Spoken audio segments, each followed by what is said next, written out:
So guys, magandang hapon. Yun, ibahagi ko lang yung bagong build natin na binako kong matanda na customize. So yung handle nya albino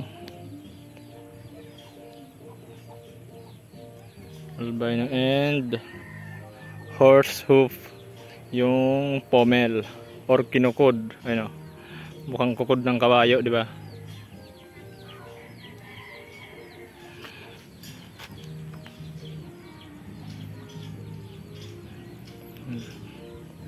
Horse hoof na may guard na albino rin, Willis deep lip spring yung bakal, and naka chisel edge, ano, kitang kita, pero may micro bevel yan dito. And sa scabbard, barayong. Ganda ng pagka-burl guys,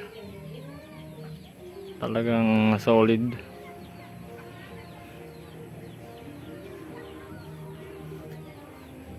And yung build na to guys, customized to. So yan, kanyang yung build niya, gusto niya, pangalan niya yung dito, and konting detalye